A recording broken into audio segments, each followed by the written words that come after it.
जय भारती। नमस्कार। आज हम लोग भागवत गीता के तीसरे अध्याय के कर्म योग के दूसरे श्लोक पर विचार करेंगे। तो पहले श्लोक पढ़ते हैं।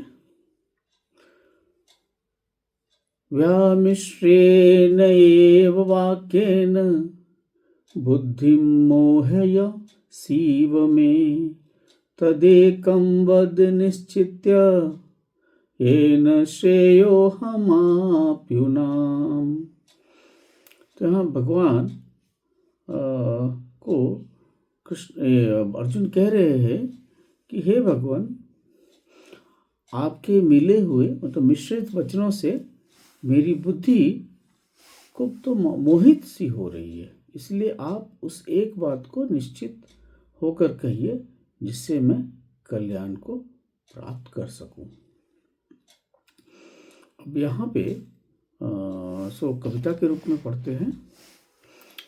सम्मिश्रित वाक्य अनेकार्थी वचन, सम्मिश्रित वाक्य अनेकार्थी वचन, बुद्धि सम्मोहित हो रही भगवन, बुद्धि सम्मोहित हो रही भगवन, अतः निश्चित कहें करे व्याख्या, अतः निश्चित कहें करे व्याख्या, मेरे हेतु श्रेष्ठ कर यही निवेदन। तो यहाँ पे अर्जुन जो है वो निवेदन कर रहे हैं कि मेरे लिए जो श्रेष्ठ है वो बताइए कि मतलब बुद्धि ज़्यादा है या बुद्धि का मार्ग अच्छा है, ज्ञान का मार्ग अच्छा है या कर्म का मार्ग अच्छा है। अब बात है कि जब दूसरे अध्याय में 39वें श्लोक को अगर आप देखेंगे तो वहाँ पे भगवान कृष्ण कह रहे हैं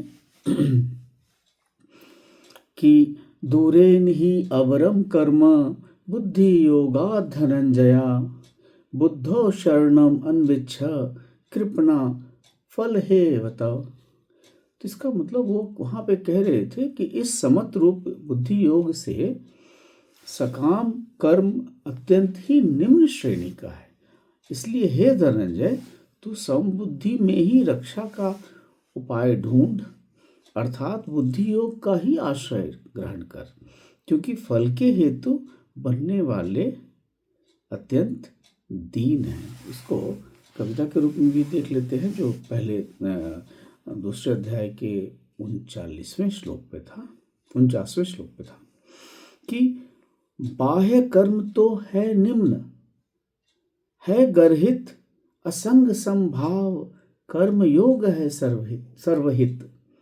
बाह्य कर्म तो है निम्न, है गर्हित त्याग करने वाला, असंग संभाव कर्म योग है सर्वहित।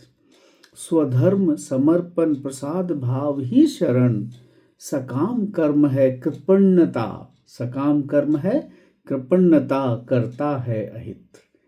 अब ईश्वर तो बड़ा मतलब ये जो कहे तो ये मतलब ऐसा ही विचार है कि ये जो भगवान ने जिस परिप्रेक्ष्य में इस बात को कहा था वहाँ अर्जुन इस बात को समझ नहीं पाए और वो उनके मन में रह गया, और वो इसलिए वो तीसरे में वापस पूछ रहे हैं कि भाई जब इतना ही अच्छा मतलब बुद्धि योग इतना ही अच्छा है, ज्ञान इतना ही अच्छा है, तो मुझे इस घोर कर्म में क्यों डाल रहे हो। अतः निश्चित होके आप ये व्याख्या करो कि मेरे लिए कौन अच्छा है। कई बार होता है ना कि जब हम कोई क्लास में बैठते हैं तो उस समय तो वो मतलब जो भी गुरुजी या टीचर जब बता रहे होते हैं तो हमें क्लियर नहीं होता है, और बाद में हम जब उसके ही आगे की चीज़ें जब पढ़ाई जाती हैं तो चूँकि हमारा फंडामेंटल क्लियर नहीं होता है तो हम वापस वो प्रश्न पूछ लेते हैं कि सर ऐसा कैसे होगा। जैसे कई बार फिज़िक्स में हम मैथ्स के बेसिक क्वेश्चन पूछ लेते हैं क्योंकि हमें मैथ्स की फंडामेंटल ठीक नहीं है, तो वो फिज़िक्स में भी परेशानी करती है। तो ये जो चीज़ है कि दूसरे अध्याय में चूँकि क्लियर नहीं हुआ उन्हें, तो हालांकि उसी समय अगर वो प्रश्न पूछ लेते तो अच्छा होता, किंतु तो वहाँ उन्होंने पूछ लिया कि बताइए कि स्थित प्रज्ञ व्यक्ति कैसा बोलता है, कैसा चलता है, मतलब उस तरह के प्रश्न पूछ लिए। तो भगवान ने उस तरह के प्रश्न के जवाब दे दिए। अब यही है कि यहाँ पे वापस जो है अर्जुन जो है वो फिर थोड़े मतलब उनको इस बात का भी भ्रम है कि कैसे करना है, क्या अच्छा है, ये जो जो कर्म है सामने, युद्ध है, वो अच्छा है या फिर ज्ञान योग ही अच्छा है, जो बुद्धि वही श्रेष्ठ है, तो उसी मार्ग में चलना अच्छा है। तो इसलिए मतलब इसलिए पूछते हैं कि भाई कृष्ण आप बताइए कि आपके जो मिश्रित वचन है ना, ये जो मिले जुले हैं, कभी बुद्धि कभी कर्म, हालांकि वहाँ सकाम कर्म उन्होंने कहा है, वहाँ सकाम कर्म को ही आगे बढ़ाया है कि भाई सकाम कर्म निम्न है तो वो है भी, तो इस बात को वहाँ उन्होंने समझा नहीं, इसलिए प्रश्न पूछ रहे हैं कि आपके मिश्रित वचन से मेरी बुद्धि जो है भ्रमित हो गई है, अतः निश्चित करके बताइए कि मेरे लिए कौन मार्ग अच्छा है। अब इसको मतलब आप कह सकते हैं कि जैसे कि अर्जुन को तो लग ही रहा था कि मतलब साधारण है, मतलब कभी आप ऐसे बोलते हैं, कभी मतलब अगर पूरी बात नहीं समझे तो कह उन्होंने उनको लगा कि भगवान कृष्ण तो कभी ज्ञान की बात करते हैं, कभी कर्म की बात करते हैं, और फिर और उसका जो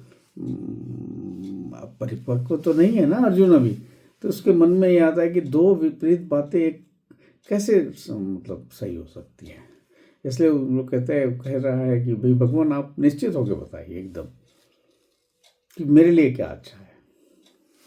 मतलब उसके मन में शायद कहीं अभी भी है कि युद्ध छोड़ के तरफ भाग लूँ तो बेहतर हो, ऐसा उसके मन में है, ऐसा प्रतीत हो रहा है कि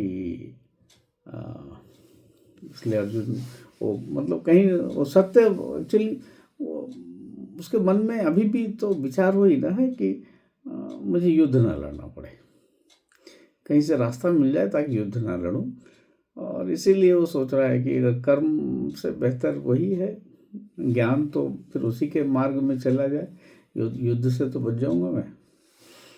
तो शायद ऐसा ही प्रश्न है उसके मन में, इसीलिए वो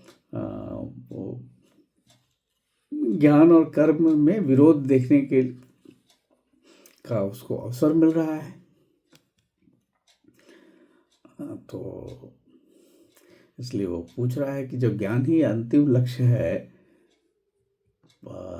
है ना, पर उसके लिए तो निष्काम कर्म उसका मार्ग है, पर वहाँ भगवान ने सकाम कर्म को कहा था ना दूसरे अध्याय के 49वें श्लोक में कि वो निम्न है, तो वो शायद निष्काम और सकाम कर्म, अब तो ये तो अर्जुन ही बता पाएंगे, बट ऐसा लगता है कि शायद वो चीज़ है मन में। तो इसलिए वो प्रश्न पूछ रहा है कि भाई योग अगर मतलब ज्ञान ही उत्तम है तो हमको इस घोर कर्म में आप क्यों फंसा रहे हैं। और तो सच बात तो यही है कि अगर मन अगर परिपक्व ना हो और मन अशुद्ध हो तो वो ज्ञान को धारण कर भी नहीं सकता। तो ये प्रश्न अभी आना स्वाभाविक है, और शायद इसी कारण 18 अध्याय हैं, अर्जुन को समझने में भी शायद लगेगा, समय लगेगा। नहीं तो अपने आप में जो चीज़ें हैं, अगर भागवत गीता का दूसरा अध्याय तो अपने आप में पूर्ण है, पर चूंकि ऐसा अब चूंकि अब समझ में नहीं आया है, तो चूंकि बहुत कंडेंस्ड है तो समझ में नहीं आया है, तो इसलिए अर्जुन वापिस वो प्रश्न पूछ रहे हैं, और फिर अब उसके लिए फिर अब आगे एक अध्याय के बाद दूसरा चलेगा, जब तक अर्जुन इस बात से उनको क्लैरिटी नहीं आती है। तो यही है कि जो अर्जुन का है कि मोहित बुद्धि है अभी, वो सोच रहा है कि मैं क्यों न कैसे भी मतलब युद्ध से बच जाऊं। और भगवान का तो मिश्रित वचन नहीं था, पर अर्जुन का ही मन मिश्रित है, इसलिए वो अपने मन का ही वो बात कह रहा है कि आपके वचन मिश्रित हैं। उसको ऐसा लग रहा है, जबकि वहाँ सकाम कर्म की बात की है भगवान ने। तो इसीलिए पहले देखते हैं अब आगे भगवान कैसे इसको, इस प्रश्न का उत्तर कैसे देते हैं तीसरे श्लोक में। आशा है ये विचार आपको अच्छा लगा होगा। भगवद गीता का अध्ययन आवश्यक है, जीवन में अत्यंत आवश्यक है, और इससे स्वयं का और समाज का दोनों का भला होता है।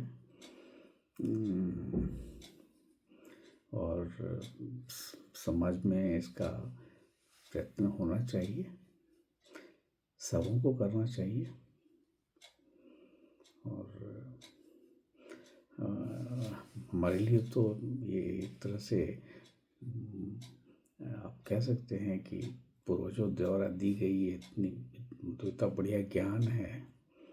अब इसको अध्ययन करना है, पालन करना है, और आगे वाले जो पीढ़ी है उसको देना है। यही है मतलब जैसे जीवन तो एक बैटन रेस है ना। मतलब आपने अगर 4x100 मीटर्स रिले देखा हो तो उसमें क्या होता है, 4x400 रिले देखा हो तो एक जो धावक है वो बैटन हाथ में लेता है, वो छोटी बेंत होती है, उसको लेके दौड़ता है। वो 400 मीटर दौड़ने के बाद अगले धावक को दे देता है, और वो धावक फिर दूसरे धावक को देता है, फिर चौथे। इस तरह वो जो रेस है वो समाप्त होता है। तो यहाँ भी वही है कि जो भगवान कृष्ण हैं, जो उन्होंने ज्ञान दिया, अब उस ज्ञान को समाज निरंतर रूप से उसी पैटर्न से एक जो पीढ़ी है दूसरे पीढ़ी को आगे बढ़ाए, तीसरे पीढ़ी को आगे बढ़ाए, चौथे को आगे बढ़ाए, पांचवें को आगे बढ़ाए, है ना। और क्रम चलता रहे। कितना सुंदर ज्ञान तो और कहीं है भी नहीं। और आशा है इस बात को समझा जाएगा, समाज भी समझेगा, देश भी समझेगा। और कुछ लोग जो हमसे भटक गए हैं हमारे समाज से, और उन्हें कुछ और अच्छा लग रहा है, वो भी इस बात को समझेंगे और घर वापसी करेंगे।